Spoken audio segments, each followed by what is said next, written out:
La pandemia del coronavirus aún puede controlarse y solo se va a convertir en un problema más grave si no nos lo tomamos en serio y si pasamos de medidas y recomendaciones. Así de claro lo deja la Organización Mundial de la Salud. Esto es La 2 Noticias. Comenzamos.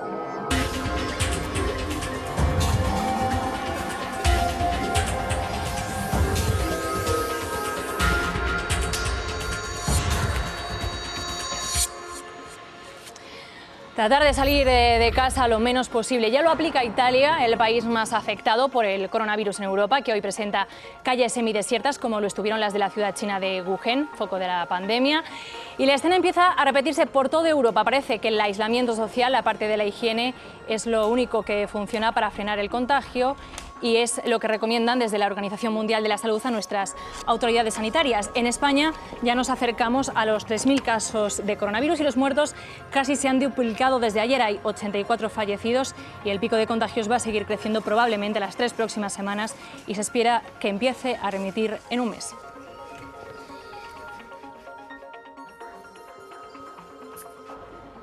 Hola, ¿qué tal? Buenas tardes. Bueno, pues la gravedad de la situación ha llevado al Gobierno a reunirse hoy de forma extraordinaria y ha aprobado un primer paquete de medidas que van a empezar a aplicarse de forma inmediata. Vamos a repasar las principales. Las comunidades autónomas van a recibir un adelanto de 2.800 millones de euros para garantizar la asistencia sanitaria a los enfermos por COVID-19. Además de eso, se va a añadir una cantidad de 1.000 millones para las intervenciones que el Ministerio de Sanidad considere prioritarias. Se va a garantizar el suministro de medicamentos y de material sanitario a un coste asequible y, en caso de que fuera necesario, el Gobierno podría poner el precio de venta al público. Por otro lado, la lucha contra la pobreza infantil va a ser prioridad. 25 millones de euros más para reforzar los servicios sociales. Además, se van a garantizar las becas comedor, incluso aunque los comedores de los coles estén cerrados, y se va a flexibilizar esa exigencia de asistencia mínima, de mínimo de asistencia presencial a los colegios. Por otro lado, en cuanto a la ayuda a las pequeñas y a las medianas empresas, a las pymes y a los autónomos, se va a facilitar el aplazamiento de la deuda tributaria en un plazo de 6 meses sin que eso supongan intereses, y eso supondría una inyección de liquidez de unos 14.000 millones de euros. Por otro lado, se va a abrir una nueva línea de crédito del ICO dotada con 400 millones destinadas a turismo y transportes. Se va a ampliar las bonificaciones a la seguridad social para los fijos discontinuos y, bueno, pues a partir del lunes las devoluciones de los billetes de tren se va a garantizar esa retribución y se le va a devolver los viajes del inserso. De todas formas, Pedro Sánchez prevé seguir implementando medidas para frenar la propagación del COVID-19. Si queremos vencer al virus cuanto antes, es esencial la responsabilidad y la disciplina social. Cada ciudadano debe extremar el cuidado de su propia salud para cuidar así de la salud de los demás y especialmente de los colectivos más vulnerables. Cada vez que uno se lava las manos, cada vez que se evita un desplazamiento, cada vez que uno evita contactos innecesarios, cada vez, en definitiva, que seguimos esas reglas, estamos contribuyendo con nuestro esfuerzo personal a la victoria del conjunto del país contra el virus. Superaremos esta emergencia, no me cabe duda. Eso es seguro. Pero lo que debemos conseguir es superarla lo antes posible y con los menores daños humanos posibles. El aplazamiento de los impuestos no sirve para reactivar la economía. Pedimos la bajada o la exención fiscal para los sectores afectados. Y la supuesta inyección de 14.000 millones de euros no es tal, pues solo es un retraso en la recaudación de estos tributos. Sin embargo, nos parecen adecuadas las medidas de liquidez a los sectores afectados vía ICO, el teletrabajo, el impulso y el apoyo en las bajas. Muchas de las reuniones que se van a celebrar a partir de ahora se harán por videoconferencia. De hecho, las ruedas de prensa de Sánchez y Casado han sido sin periodistas y las preguntas por WhatsApp. El Consejo de Ministros ha tenido ministros, pero no todos. Entre otros, faltaba la ministra de Igualdad, Irene Montero, que ha dado positivo en el coronavirus, y el vicepresidente Pablo Iglesias, al que han mandado a casa en cuarentena. El positivo de Montero ha hecho que se anulara también el habitual Consejo de Sanidad con el ministro Illa, y el Congreso también toma sus medidas. En los próximos 15 días no habrá plenos, pero el martes 24 hay que convalidar sí o sí un par de decretos. En el hemiciclo estarán solo los que tengan que intervenir y el resto votará telemáticamente. En España ya hemos superado los 3.000 casos confirmados de contagios por el COVID-19.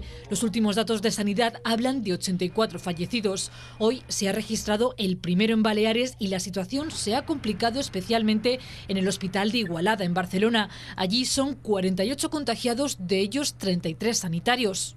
Importante señalar que más del 80% de los infectados, su clínica es totalmente leve. Otro foco es el Hospital de Alcorcón, en Madrid. 2 médicos han dado positivo y otros 12 sanitarios tienen síntomas. Los centros se reorganizan para llegar a todo. En el Hospital de la Paz, en Madrid, han habilitado un gimnasio para atender a los casos sospechosos. Los hospitales lo que están empezando a tener que dejar de hacer es su actividad programada. Digamos que están aplazando aquello que no sea urgente o que no sea oncológico. Frenar la curva, es decir, ralentizar la epidemia para que no se concentren muchos nuevos casos al mismo tiempo, es prioridad para no saturar los hospitales. Lo que nos interesa es que ese número de casos secundarios se reduzca lo más posible para alargar ese periodo en el que puede haber casos y que podamos reaccionar antes de llegar a este momento. Extremar la higiene, evitar el contacto físico, no hacer viajes innecesarios o salir de casa lo menos posible son algunas de las medidas que recomiendan desde Sanidad. Muchos lo tienen claro. Si lo dicen es por algo, por nuestra salud. Pero otros... Pensamos que es un poco desmesurado todo esto. Tampoco puedes tener a un niño 24 horas del día metido en casa. Así estaba hoy el madrileño Parque del Retiro, mientras el Gobierno ha recomendado a todas las comunidades autónomas el cierre de los centros educativos. Ya se habían sumado a esta medida hoy Cataluña, Galicia, Murcia, País Vasco, Canarias, Navarra y esta tarde Castilla-La Mancha. Una opción que todos estábamos esperando ya hace unos días, ¿no? Va a ser un poco complicado todo el aplazamiento de los calendarios y todo eso. Es una oportunidad también de ponernos a prueba y de poner a prueba todas estas nuevas tecnologías. Los médicos y las autoridades lo dicen hasta la saciedad. Salir de esta es responsabilidad de todos. 3 pilares, básicamente, se van a apoyar. Por un lado, aprobarían una serie.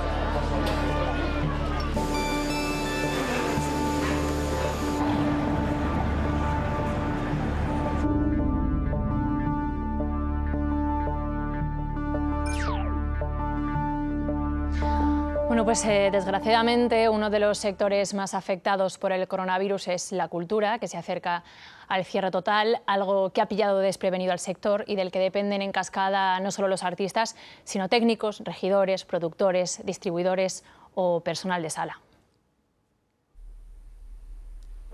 Caras de asombro y gestos de decepción. Muchos turistas desconocían el cierre de los museos que dependen del Ministerio de Cultura, entre ellos el más importante de España, el Museo del Prado. Sí, veníamos 4 días a Madrid para ver esencialmente los museos. Es terrible, porque además, o sea, nosotros no tenemos la posibilidad de venir a cada rato. Sabíamos que podía haber restricciones, pero no sabíamos que ya había estas restricciones. Las medidas del Gobierno para la contención del coronavirus ha pillado por sorpresa a las salas, teatros, promotores y artistas que se han visto obligados a suspender sus eventos en las zonas de riesgo. Tanto en la Comunidad de Madrid, La Rioja o Vitoria o Cataluña, todos los teatros públicos han cerrado el telón. Los privados libran estos días otras batallas internas, pendientes de la última hora, a pesar de adecuarse a las medidas establecidas de reducir el aforo a una tercera parte para no bajar el telón, aunque todo apunta a un cese temporal. Hay una norma que afecta a los teatros que tienen más de 1000 butacas, que entiendo que en estas reuniones que están teniendo ahora y en estos días también se va a intentar alterar, pero sí que es cierto que lo que tiene que haber es una garantía de que se está haciendo las cosas lo mejor posible. Económicamente, para las empresas, porque esto está y puede ser una verdadera ruina, y también para la garantía del público, para que todo el mundo esté tranquilo. En cuanto a la industria musical, el sector está viviendo una crisis sin precedentes. Ha provocado la cancelación de la actividad musical en directo en buena parte de España, conciertos o festivales de grande y pequeño formato. La mayoría trata de mover el evento a una fecha en una época con menor incertidumbre.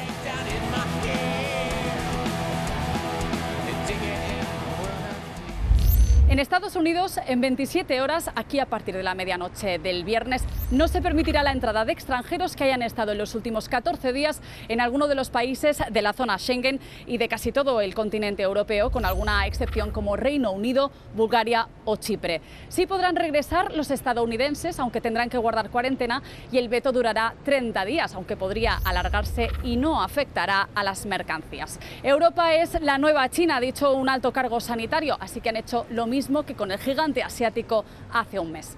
El virus se ha propagado prácticamente por todo el país. El gobierno ha informado de que hay casi 1.000 infectados y 29 muertos. La prensa lo eleva a más de 1.200 y casi 40 fallecidos.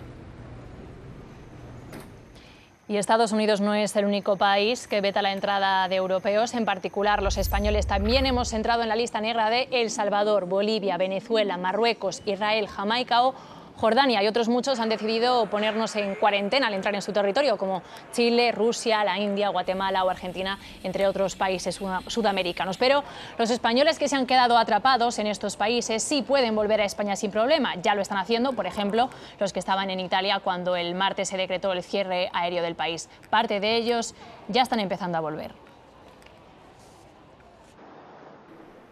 Italia hoy está así, en pleno bloqueo comercial, todo cerrado y calles vacías, salvo los negocios que son imprescindibles, básicos para el día a día.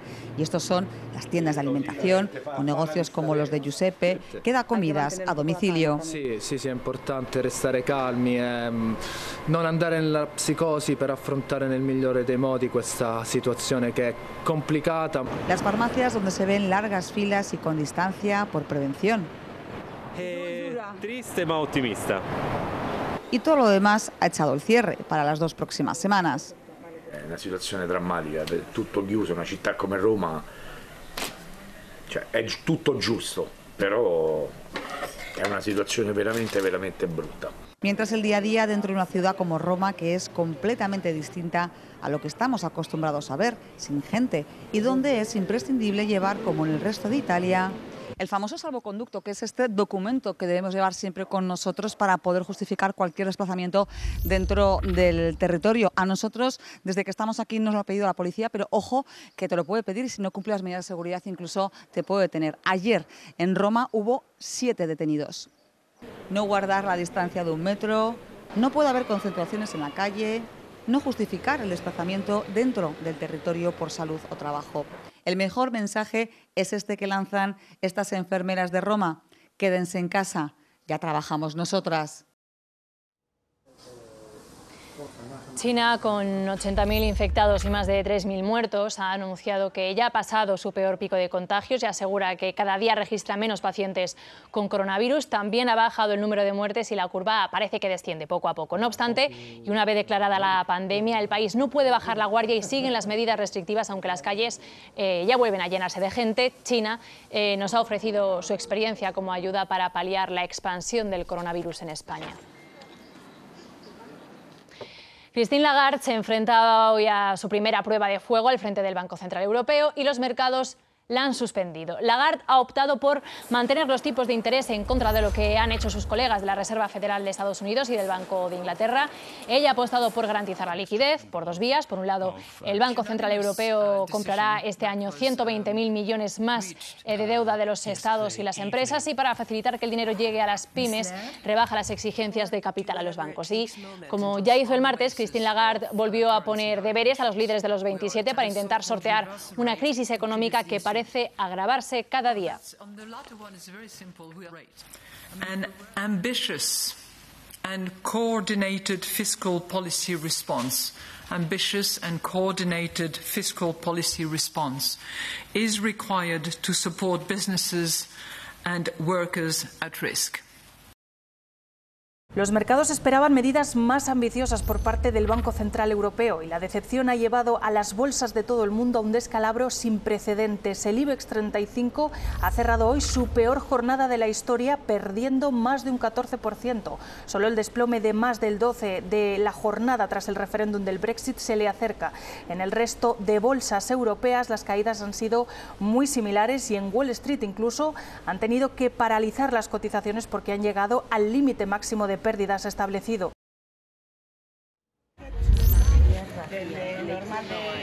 Está pasando por todo el planeta y aquí pues no íbamos a ser menos. Desde que cerraron los colegios en Vitoria y en Madrid cundió el pánico en los supermercados de toda España y sobre todo en la capital. Y hemos visto largas colas en los establecimientos llenos de gente dispuesta a comprar lo que sea hasta dejar las estanterías vacías casi de forma compulsiva. Y este miedo a quedarse sin alimentos y otros productos en una supuesta cuarentena ha provocado que las grandes compañías alimentarias llamen a la calma y aseguren que no va a haber desabastecimiento.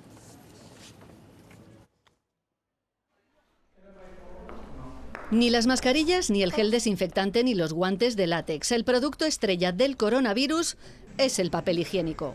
A cualquier hora, en cualquier supermercado, sea en Madrid, en Nueva York o Hong Kong, se ven colas de gente comprando paquetes y paquetes como si no hubiera un mañana. Y claro, se ha agotado.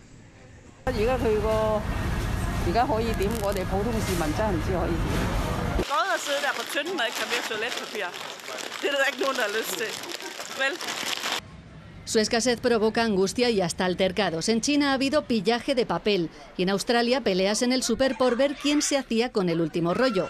Se ve que todo se lo llevó este hombre.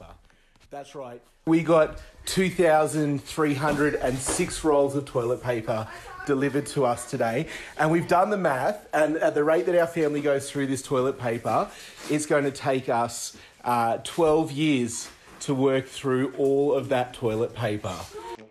Ante el desabastecimiento del tesoro más preciado, los australianos incluso han tenido que imponer un corralito al papel higiénico. Solo se vende un paquete por persona.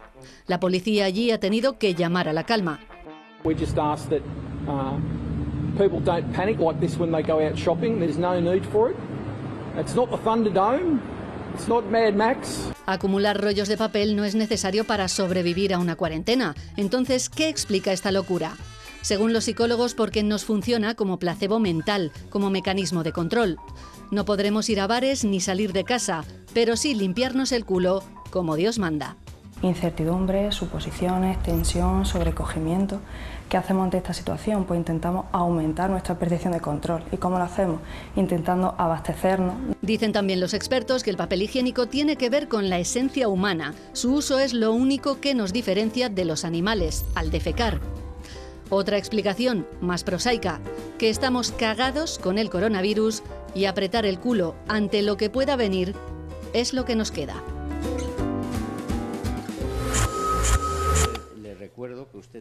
Hoy declaraba el líder de la trama Gürtel, Francisco Correa, en el juicio por la visita del Papa a Valencia. Ya saben, la desviación de dinero que se produjo para pagar la cobertura informativa. Sobre eso ha dicho que los asuntos de su empresa en Valencia los llevaba el Bigotes, su compañero de banquillo. Pero estaba muy empeñado en hablar de su dinero en Suiza y de cómo dos testaferros le incluyeron en una cuenta opaca que compartió, dice, nada menos que con el rey Juan Carlos. Es muy importante también. La asociación ultracatólica Hazte Oír incumplió con su obligación de promover la tolerancia con la campaña transfoba que llevaba el lema «Los niños tienen pene, las niñas tienen vulva». Por ese motivo, la Audiencia Nacional ha respaldado la decisión del Ministerio del Interior de retirarle la consideración de entidad de utilidad pública. La sentencia estima que es incompatible recibir ayudas públicas y no respetar las ideas, las creencias o prácticas de los demás cuando son diferentes a las propias. El Tribunal Superior de Justicia de Murcia ha decidido suspender cautelarmente el veto parental impuesto en la región, el llamado PIN parental, un recurso que interpuso en los tribunales el Ministerio de Educación contra la medida y que posibilitaba que los padres impidieran a sus hijos e hijas acudir a actividades en contra de sus convicciones ideológicas, morales o religiosas. La suspensión se mantendrá mientras que dure la tramitación del recurso interpuesto por el Ministerio de Educación contra la medida. Sin embargo, el auto no es firme y contra el mismo se puede interponer recursos de reposición.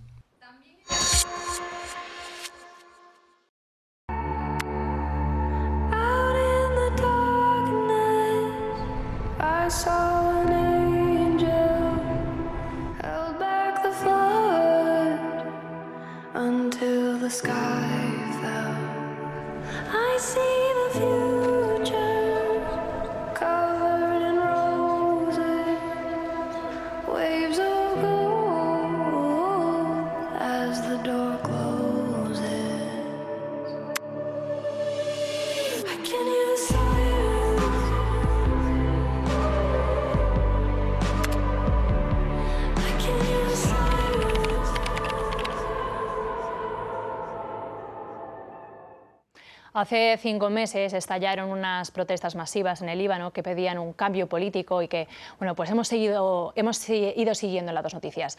Todas esas esperanzas de cambio de los libaneses se han venido abajo en este tiempo porque el país está sumido en una profunda crisis económica y la protesta ha dado paso al sálvase quien pueda. Aeropuerto de Beirut. Estos días es un buen termómetro de lo que pasa en el Líbano. Aquí es fácil encontrar a libaneses que han dicho basta, como Hassan.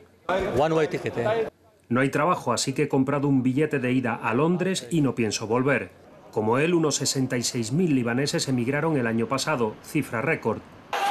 Porque la situación es crítica y la tensión en las calles no cesa desde hace 5 meses, cuando estallaron las protestas contra la clase política y la corrupción. Fayez añade que es imposible llegar a fin de mes porque la libra libanesa se devalúa sin parar, más dependiente que nunca del dólar. Estos son unos 30 millones de libras, explica Haj. Al cambio eran unos 20.000 dólares, ahora apenas equivale a unos 12.000. Devaluación y escasez de divisas. La mayoría no puede sacar de los bancos más de 300 dólares cada 15 días, lo que da alas al mercado negro. Los libaneses llevaban décadas sin sufrir una crisis de esta envergadura, prácticamente desde el final de la guerra civil en 1990. Y para empeorar la situación, el Estado ha dejado de pagar su deuda soberana, unos 90.000 millones de dólares, de las mayores del mundo. El primer ministro, Hassan Diab, busca ayuda urgente en el Fondo Monetario Internacional, mientras reconoce que el 40% de los libaneses ya roza el umbral de la pobreza.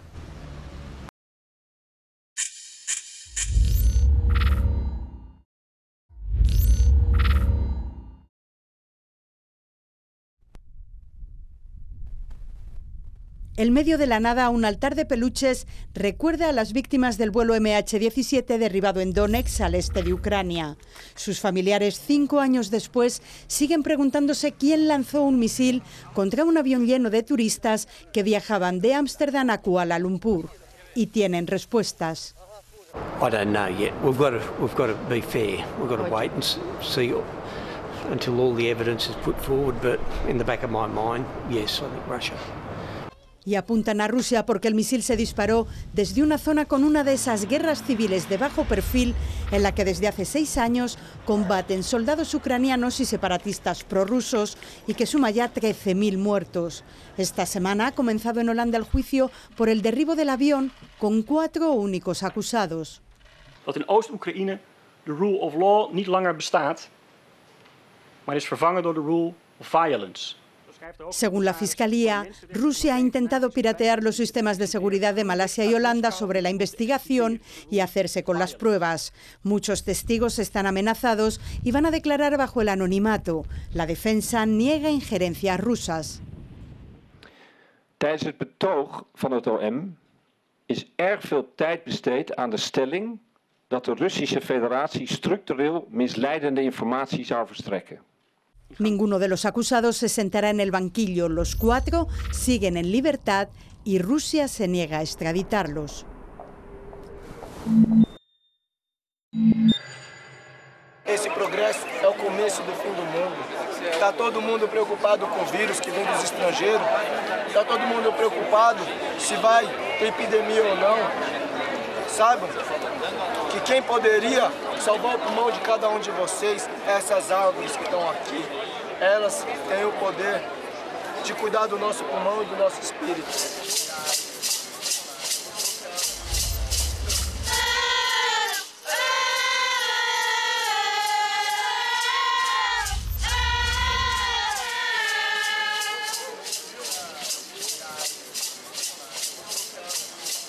Demarcação já! Demarcação já! Demarcação já!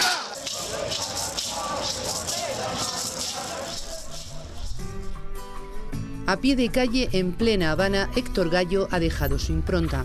Dice que quien vive aferrado a sus recuerdos ancla en el pasado, pero si los transforma en fuente de vida, leva anclas y tiene sueños de futuro. Lo ha hecho con su jardín de los afectos, como llama esa sucesión de objetos, algunos usados, otros no, que con el tiempo fueron abandonados. Y veía que una piedra era como si me dijera, pero no en alucinación, búscame un lugar. Y estamos iguales, va aquí. Cuando las cosas se hacen con amor, sucio amor. Todo el baño, los cuartos, la cocina, no hay donde poner ya más nada, porque todo está lleno de objetos que él ha puesto. ¿Por qué? Porque todo lo que le han regalado, que ya no sirve, que a la gente va a botar, se lo entregan a él, porque él con mucho amor le da vida a todas esas cosas. Por eso su taller, la galería, ya está abarrotado.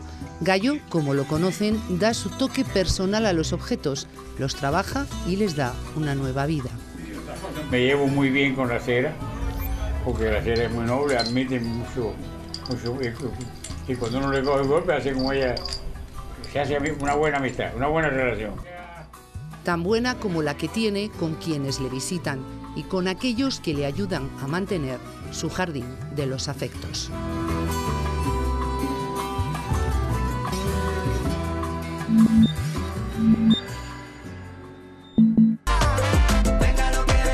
Parece que acaban de salir del malecón, seguramente en Alma sí, pero son españoles. 7 músicos de aquí y de allá que forman el grupo con más sabor del momento. Y la culpable de ese sabor es una tal Tomasa. Un coro de una canción típica cubana que es La Negra Tomasa. Y de allí se quedó, nos gustó, estuvimos un montón de rato cantando esto y se quedó para la posteridad. No son nuevos, ni mucho menos. Llevan 8 años en la industria, fieles a un estilo, el suyo. Y esencialmente se basa en experimentar entre la música electrónica y la música latinoamericana. Teníamos la necesidad de hacer alguna cosa que no estuviera en ese momento en nuestra casa. Esa frescura en el panorama musical les hizo triunfar y ahora les ha traído hasta su último trabajo, Alegre pero peligroso. Alegre pero peligroso, que era como dos partes, la dualidad, y nos sentíamos como muy identificados con eso. Pues como la vida misma. La vida misma es precisamente lo que inspira a estos chicos. Nuestras familias, nuestros amigos, el donde estamos, ¿no? La calle como espacio de comunión. Y lo han plasmado en su tercer álbum de estudio, donde además en algunas de sus canciones incluyen reflexiones. Desde Rubén Blades a la madre de uno de los integrantes, Yolanda Oliva. Que tú sabrás devolver a la vida. Una cartita que escribí hace mucho tiempo, que luego después un día la revisamos, creímos que el mensaje era lo suficientemente potente y común a cualquier ser humano de esta tierra. ¿Por qué no hacer hueco a estas cosas en un disco? Es una maravilla. Les espera una gira nacional e internacional sin frenos, porque ya nos han dejado claro que la señora Tomasa seguirá aquí, para todos nosotros. Porque el tiempo no para y la fuerza que crece dentro nunca se apaga. Y antes de despedirnos de vosotros hasta el lunes, queremos decirle adiós a un compañero. Muchos de vosotros y de las bandas que vienen se asombran, nos felicitan por la calidad del sonido durante las actuaciones musicales en las dos noticias, y el responsable es José Ruiz Jordán, Pepe para nosotros, un orfebre del sonido que aceptó esta locura de querer hacer música en directo en un informativo y que ha sido maestro de muchas generaciones de técnicos. Muchas gracias por tu dedicación, Pepe, y buena jubilación. Ahora sí nos vamos con unas imágenes captadas con cámaras ocultas en la Amazonia peruana, lo que llaman trampas fotográficas. Son aparatos que con sensor de movimiento activan la grabación y permiten captar una vida animal difícil de ver de otra manera, como la del jaguar o la del tapir de montaña, el mamífero más grande amenazado en la selva peruana. Gracias a estos registros sabremos más sobre las especies amenazadas y podremos mejorar su conservación. Este fin de semana, con la recomendación de salir lo menos posible por el coronavirus, quizás sea el momento ideal para encerrarse en casa y devorar esos libros que te están esperando. Así que hoy, más que nunca, leed, reflexionad. Hasta el lunes, adiós.